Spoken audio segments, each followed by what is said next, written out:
আমরা সবাই শুনেছি জান্নাত এক অনন্ত সুখের জায়গা, যেখানে আছে চোখ জুড়িয়ে যাওয়া সব বাগান আর দুধ মধুর নদী। কিন্তু যখন বলা হয় সেখানে হুরদের সাথে সম্পর্ক হবে, তখন আমাদের মনে কিছু গোপন প্রশ্ন উকি দেয়। তখন কি মানুষের মতো বীর্যপাত হবে?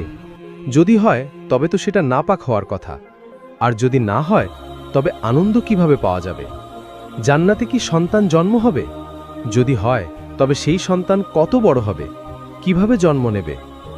এই প্রশ্নগুলো আমাদের পার্থিব জীবনের নিয়ম দিয়েই জান্নাতকে বোঝার চেষ্টা থেকে আসে। কিন্তু জান্নাতের নিয়ম কি আমাদের দুনিয়ার মতো?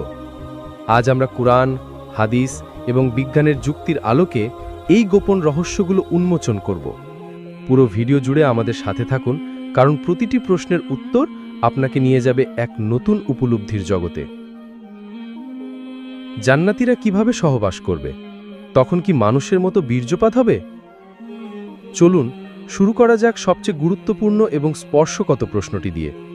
ইসলামে পবিত্রতা একটি গুরুত্বপূর্ণ বিষয়। দুনিয়ার সহবাসের পর গোসল করে পবিত্র হতে হয়। জান্নাতেও কি তাই হবে? সহিহ মুসলিমের একটি হাদিস এই প্রশ্নের সরাসরি উত্তর দেয়। হাদিসে বলা আছে, জান্নাতবাসী সহবাস করবে কিন্তু সেখানে বীর্যপাত হবে না। তাহলে কি হবে? একই হাদিসের পরের অংশে বলা হয়েছে, বরং এর পরিবর্তে তাদের শরীর থেকে বের হবে সুগন্ধি ঘাম। এর মানে কি? জান্নাতের জীবন হবে সম্পূর্ণ পবিত্র। সেখানে দুনিয়ার মতো ক্লান্তি বা অপবিত্রতা থাকবে না। সহবাসের পর গোসল করার প্রয়োজন হবে না। এটি এক ভিন্ন ধরনের সম্পর্ক, যেখানে শারীরিক বা আত্মিক কোনো অপবিত্রতা নেই। এটি কেন গুরুত্বপূর্ণ? কারণ আল্লাহ জান্নাতে কোনো ধরনের কষ্ট, ক্লান্তি বা অপবিত্রতাকে রাখবেন না।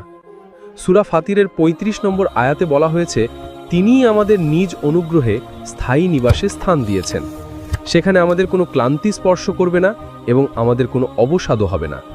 এই আয়াতের গভীরতা বুঝুন।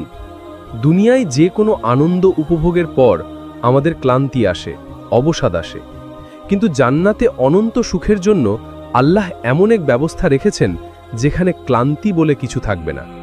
সহবাসের পর আমাদের শরীর হবে আরও সতেজ, আরও শক্তিশালী। বিজ্ঞান আমাদের